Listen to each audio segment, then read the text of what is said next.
It took me 201 days from leaving my job to hit 51K in a month. 9 months since I joined the program, 8 months since being with Vinny, collected 985,000 USD. The comfort was knowing that if it all fucked up, I had a job where I was doing sales, earning 60 or 70,000 a year, which at 19 I thought was okay. But for me, the biggest, scariest thing would be walking through life not even brave enough to back myself to actually go out and try something. What has been like the biggest reason why you are where you are today? Internal belief that I can do it, and that if anyone can do it, I can do it better. So it's a cheat code. I got to learn from all of Leon's mistakes and just time travel essentially. But if it all went wrong, I could always go back to what I was doing. And that was enough comfort for me. I am here with the highest earner ever so far in athletic freedom. So far, We'll see. forever, until I break my own record. Cool. What's been your highest amount in right sales? 51K AUD. Wow. I've got you a gift. Now, you don't know this while you've been living here with me the last few days, which has been cool. I've went out and bought you something. Have you? Because I'm excited for you. You hit 50. I could tell you were going to do well. Onto 80, onto 100. That's the goal. There you go, sir. Some brand new Meta Ray-Bans for all your success. Extremely proud to see how far you've come. Yes, sir. Thank you very much. Using it for your content, for your sales stuff. Thank you very much. Some money. Thank you. You're welcome, bro. Have fun with it. Cool. So, yes, try them on for the camera. Oh, they fit well. They fit well. All right, like it. That's the thumbnail. Log in. Relax. Keep that in, please. No, of course, we're rolling. So, initially, you reached out to me, and then it was from when you sent the first message to me to inquire about getting into remote sales, athletic freedom. It took about a year before you actually started.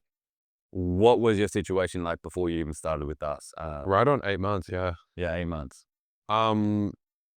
Essentially, fresh out of school, I got an offer into medicine at ANU, but I wasn't sold on it. I did well in school, and like everyone, I think you do well, it's okay. Law or medicine, take your pick. Yeah.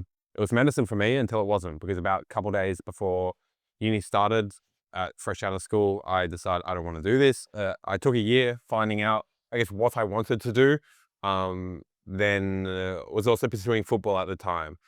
Whether I was ever going to make it that far, I'm not sure, but I wanted to give it a go. Yeah. And then I got a gig with an NPL side in Melbourne, and found the degree that I was enjoying or knew I would enjoy in Melbourne. So I moved to Melbourne. And then that was when I first reached out to you. So you came on my page, and a mutual of mine had appointment setting in his bio. Wow. What's this? So yeah, I reached out, I booked in a call, but at the time I gave you a think about it objection, which you couldn't solve. You couldn't help me. Yeah. You couldn't do it for me, because then 8 months later I came knocking about again. First of all, you sent a follow-up in July. Yeah. And I aired you. And then you sent another one. Follow-up's a king. And I got back to you. I was like, yeah, cool. Let's do it. At that time, I'd spent the 8 months in between. I got injured in football. I couldn't play football. I needed a job for the first time ever. I scrolling Seek, which I assume a lot of you Australian you'd know is the job finder website. It's an entry-level sales gig. Promised to earn 2,000 plus a week. It's over 100K for an entry level. It's decent. Yeah. So I put my name down. Little did I know it was charity sales. So found that out the hard way. Door-to-door charity sales as well. Yeah, rough. But in a new city where I knew absolutely no one, I had no social fear of knocking on someone's door that I knew. So I was like, you know what? I don't care. Let me embarrass myself for 8 months. And very quickly, I started to enjoy the communication aspect of it and sales. And I got quite good, because it is, despite being for a great cause and everything, it is a commission-only sales role where if you underperform, you are fired. The turnover, the churn is mental of reps. I started getting national company records, and then I thought back to remote sales, and I knew that the ceiling was going to be in the online space, which prompted me to reach out and take it seriously. Or if they can move that loop. How did that look? So we had a call, and I guess I was very, very clear with my goals, which I think a lot of people must be before they decide to take something seriously. Yeah. Because obviously at the time running only an appointment setting mentorship, and so my first words were, I don't want to be an appointment setter. I want your network. I want to be a closer. Yeah. Because I was self-aware enough to know that me reaching out, cold approach to business owners with zero experience except charity sales, probably going to get overlooked. Yeah. So I said to you, this is my experience. I want to get into remote closing and sales. Yeah. Can you help me? And So why did you go with me? Do you remember like what Yes. that internal monologue was? I specifically do, because entering the online space, like a lot of people, there's an initial level of skeptical for the first time. Now that I've been in it for 9 months, there is none. But I had seen people from back home go with you, get good results, 10, 15K. And that was enough to me to build the social proof, the trust, like, okay, this guy, it's not going to go run away with my money. And that was all I needed to know that you had good intentions. Yeah. Because I knew deep down that if you had good intentions, I would be better than everyone else. And that's the internal conviction that I think everyone needs to operate with. Yeah. Everyone should think that they will be and can be and are better than everyone else. Likewise in football, you need to think that you'll play it. Otherwise, no one else will think you should play. Yeah, that's probably the biggest like determining factor how far someone goes with football. Like the cockiest players are usually some of the best, equally with remote sales. If you don't think you're that type of person that can make 10, 20 grand a month, you simply won't. And then if you don't have that belief before you even start, because a lot of the time confidence comes from proof, but before you've done the thing, you're never going to be confident. So if you don't have that delusional belief in yourself, you're not going to do anything new, and then you're not going to achieve new results. Exactly. And if you can't kind of conjure that up from somewhere, whether it's from friends you knew in your city, you could lean on them, or it's just like watching videos and learning and just backing yourself, you're going to stay stuck in the same job probably for the rest of your life until something changes. And you know what? I actually fear objection handled myself. Because I remember thinking, like, there was always the possibility. It was, obviously, I think it's very well known that there is an investment to join a mentorship, to get professional training. And if you're against that, you're dumb, because no one's actually going to give you all of their time, effort, value, skill, help you get somewhere for no financial compensation. So it's a cheat code. I got to learn from all of Leon's mistakes and just time travel, essentially. But if it all went wrong, I could always go back to what I was doing. And that was enough comfort for me. The comfort was knowing that if it all fucked up, I had a job where I was doing sales, earning 60 or 70,000 a year, which at 19 I thought was okay. Yeah. But for me, the biggest, scariest thing would be walking through life not even brave enough to back myself to actually go out and try something. And it's like most of the time, people overplay the worst case so much. And I think for me, before I started, like subconsciously, I knew that getting into remote sales, investing in myself required a lot of uncomfortable work. I labeled it as now's not the right time. I don't want to do this now, but like subconsciously, I just knew I'm going to have to stop watching Netflix, stop watching TikToks, stop doing this, that, wasting time when I put this money down. Otherwise, it will go to waste. I wasn't ready to do that until the pain of staying in the same spot was higher than doing something new. I was washing dishes for a living and I was like, fuck it. There's got to be more to life than this. I ripped off the Band-Aid and then I saw results, similar kind of time frame that you have as well. So what did it look like? You joined, skills placed you with one of the companies in my network, actually a close friend as well, Vinny. We won't go into detail exactly, like just leak his business. But what does that look like since you started with him? So when I first started, I came on. For some context, every business is going to have a qualification process. The top reps are not going to be wasting their time with, of course, everyone wants to help everyone, but if they cannot afford the program, there is no point having the conversation. So those are what we call unqualified prospects. They're great, they're enthusiastic, but they can't necessarily purchase the program even if they want to. Yeah. Now, picture that like playground mode. They put an analogy. Exactly. Like squad battles. For squad battles, beginner mode, you know, when you've got an SPC, an objective, assist with the Indian player, you can just go have fun. Essentially, right? If there's no unqualified closer, those guys don't get to book in a call because it's a waste of time for the business. Yeah. So I come on, unqualified calls. I get to like have a feel, like get my feet wet, understand the process without losing the business owner any money, also without performance pressure for the first and only time for your entire sales career, because I could stuff as many as I wanted up. That being said, jumping on with the business owner every single day, doing training and learning and mastering the art. Within 2 weeks, Vinny, the business owner, actually fired his qualified closer at the time because he saw more potential in me. Yeah. And at that moment, he jumped back on calls himself for a little bit of time. We began splitting them equally until he was moving from Australia back to Dubai in about 2 weeks. Dubai time zone is like nocturnal for America. They're all American leads. So he was like, I don't want to be closing when I'm in America. Yeah. We've got 2 weeks to get you up to scratch. So from the moment I first joined in August 1st, I landed my first role on August 31st. And then I joined Vinny's business in September. September 1 through to September 10, I was on unqualified calls. Within 1 week and 3 days, the qualified closer was fired. And on September 12th, I closed my first deal and got my first taste of commission in the online space. How did that feel? It was sick, bro. I remember I put a message in the team chat. I was like, just pop my cherry. Like, on what's happened. Yeah. Okay, so like, I've quit my job on the spot. oh really? I did. Yeah. That was enough. Why? Because most people wait a month, 2 months before. Because it was real. Because I knew that I just done it once doing, mind you, when I first landed the role, I told work, hey, I'm away for 2 weeks. Yeah. So I was like, this is an opportunity I'm going all in with. Yeah. And as soon as I saw that it was real, that again, it just comes back to the belief system and the confidence. I was like, I can do this. I will do this. Yeah. And I would never do something half-assed because then you won't get the result. Yeah. It's just a goodbye to work. Yeah. I didn't even tell anyone. Friends, family. I didn't want other people's opinions because they obviously want the best for me, but they also didn't understand. And how can you ask for someone's opinion that doesn't understand your goal? Yeah. So that, because I speak to Vinny a lot, like we've helped him hire a bunch of people, like most of his team is now from us. I don't think, apart from maybe one person, I've seen him back someone as much as he's backed you. Like before you had the skill necessarily on that offer for that ICP, he fired his closer who'd been with him like almost 2 years. What about you? What about your character traits, your beliefs, you as a person made him do that? And there's an answer that I'm going to lead to, but I'm curious to see what you're going to say.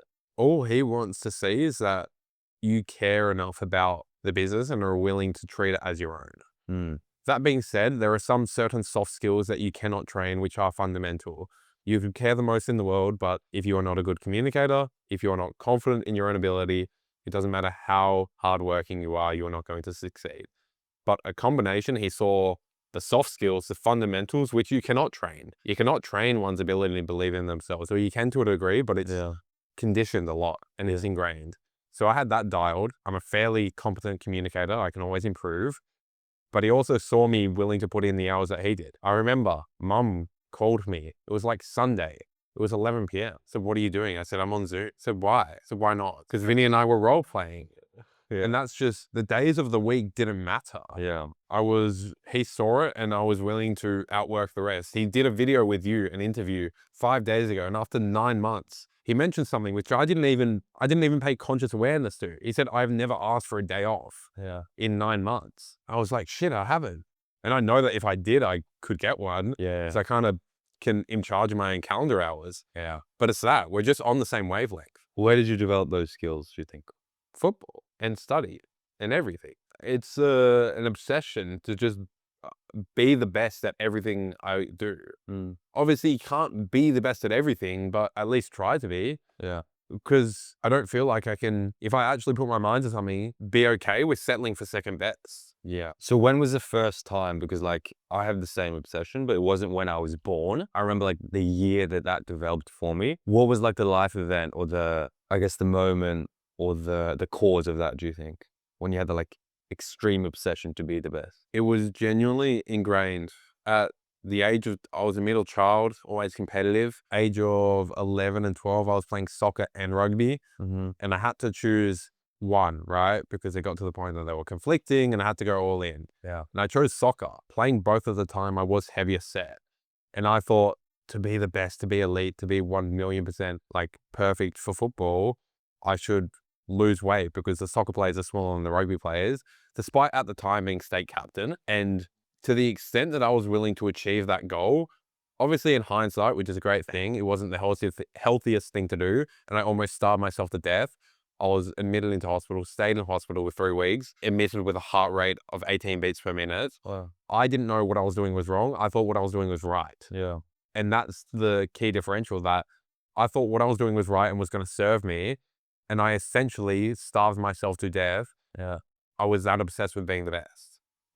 So that has translated into everything else I've done in life. A lot. Everything else has therefore helped me not nearly taken my life. But yeah, that was at the age of 11 when supposed to be playing Fortnite and everything. I was trying to manipulate my body weight to be the best footballer I could be. Mm.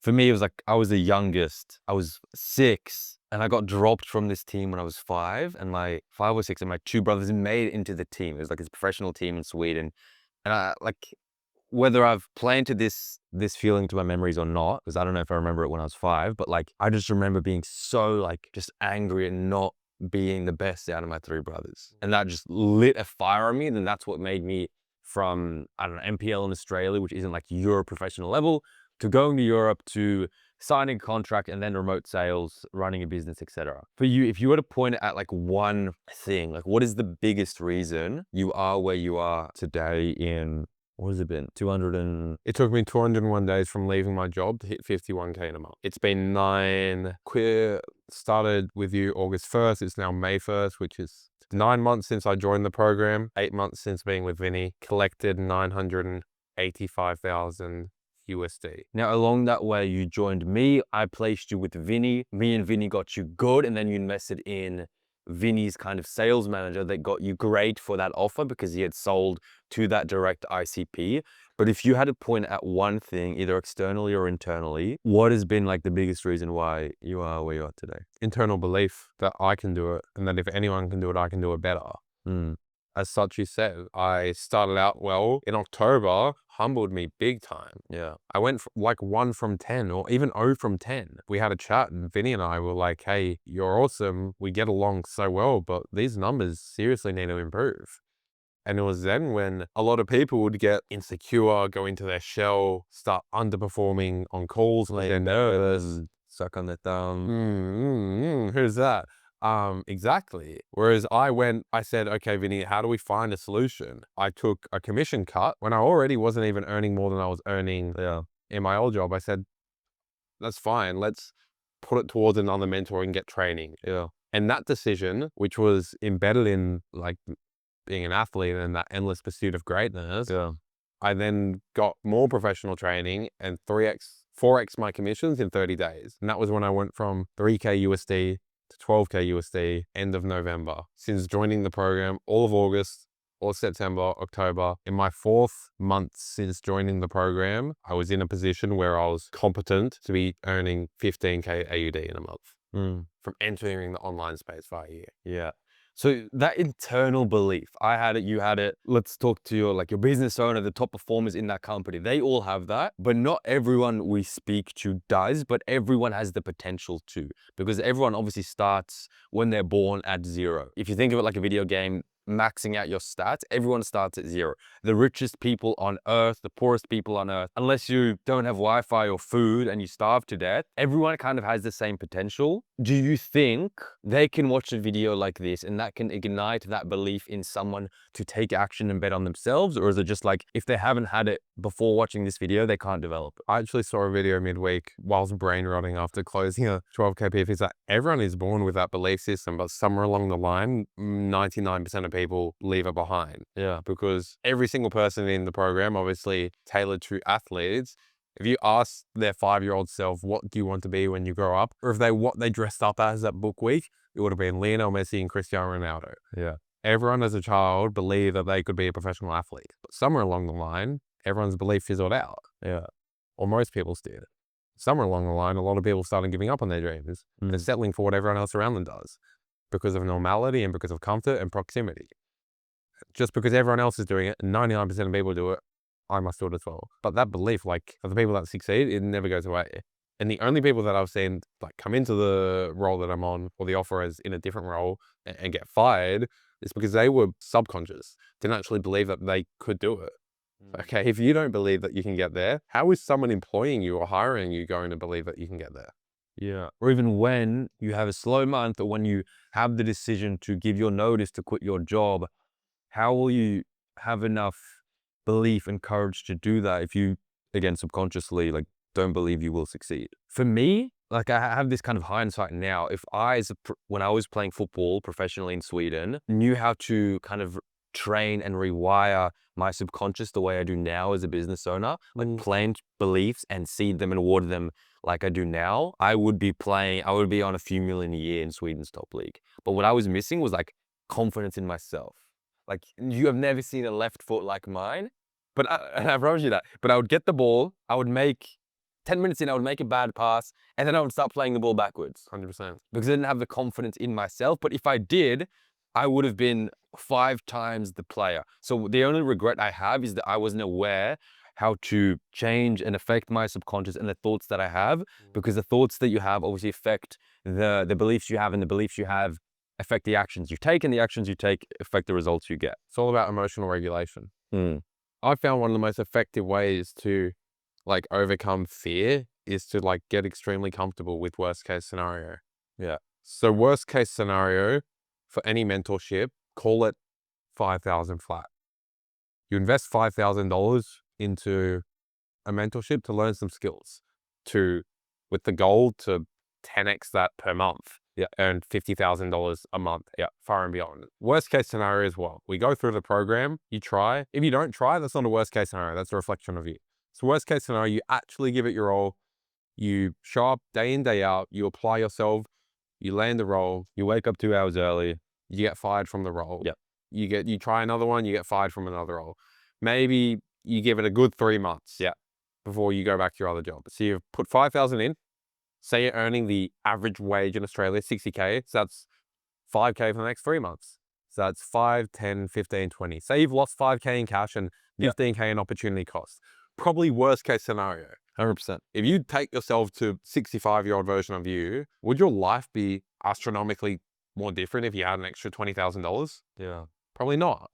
Could your life be astronomically different if you were willing to take that risk and maybe earn $50,000 a month for the rest of your life? Yes. And what would annoy you more? Not actually taking the risk and not giving yourself that chance, knowing that $20,000 at 60 years old is doing sweet fuck all. Yeah. And for me, that was a very clear-cut answer. And then I was like, okay, that's very simple, because if worst case scenario, I had to go back to my own job and earn a wage for the rest of my life, that was going to be a bigger problem in itself than losing $20,000.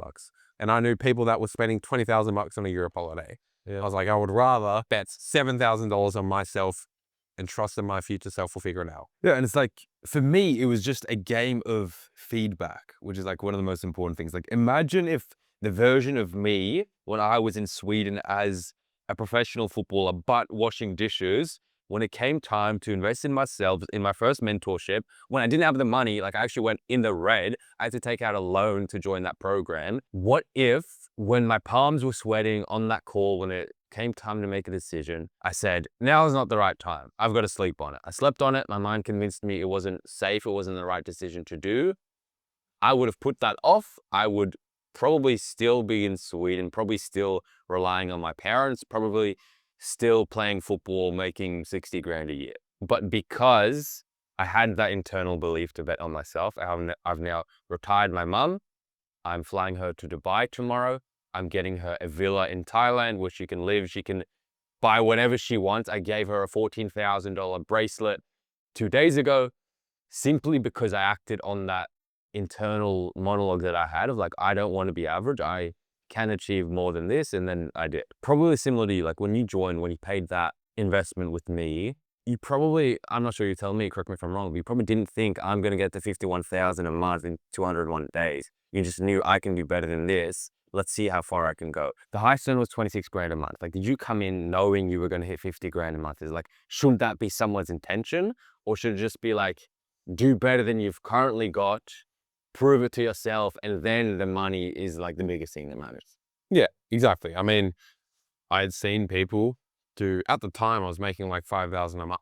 Yeah. People making 20,000 a month was still a 400% increase from where I was. And that was full enough incentivization. That's a pretty black and white decision, right? But likewise, what we just spoke about and that endless pursuit of being the best, I knew that being in the online space was the biggest untapped vehicle to get to where I wanted. You don't get paid in the online space, you earn commission. Yeah. If you not close a deal, you don't get any commission. That being said, once it got to the point where I was like, shit, I can do this, reverse engineering what it takes to get to 50K a month, it's not about the money. 50, 80, 100K will not actually change the life that I live. But it's like, how good can I actually get? Can I be the best? Yeah. Can I actually close $500,000 in 1 month? And that's what allowed me to get to 50K a month. Not being comfortable at 20, 30 with financially, that endless pursuit of trying to be the best, separate to the money. The money comes as a byproduct of always pushing yourself to the limit. You know, I think this video will not resonate with everyone.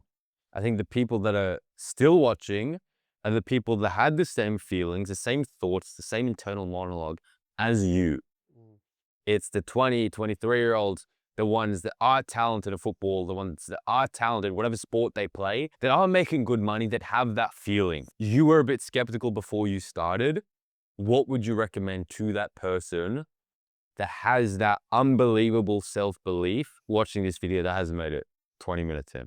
Like exactly what I said earlier. Get extremely comfortable with worst case scenario, because then you have a lot of perspective, a lot of clarity. If in doubt, zoom out.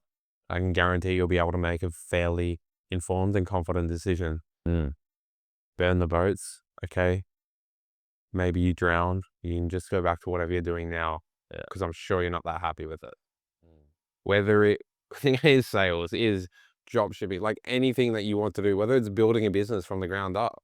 Yeah. It's not about the vehicle. Do I evidently believe in sales as a vehicle? Yes, because 201 days to 10x your income is not bad. But genuinely, just whatever you want to do, go after it, because if you don't change, nothing will. Yeah. Like with your level of belief and action and just like going all in, whatever the vehicle was. If I was some guru selling a dropshipping course, like I believe because you are the type of person that will succeed no matter what, you would have been here and we would just be talking about dropshipping. Like again, I think we can both agree that sales is like the highest leverage opportunity for a beginner that has belief in themselves to earn good money in quickly. But it's like, if you are the type of person who will succeed, it's not about the opportunity. It's about you. And chuck me in any business model to run any company in the world. Give me 6 months and I will be the best at it. Like, it doesn't matter what it is, because it's about you as a person. Who are you? Like, we don't achieve income goals. We become the person. We achieve habits, skills, characters, belief systems that then get us to show up in a certain way. And by showing up in that way, we make the money. Exactly. Cool. It's been very impressive to see your growth. I knew you were going to do well, but you've doubled at the time what was the highest performer. Congratulations. More to come. What's the next goal?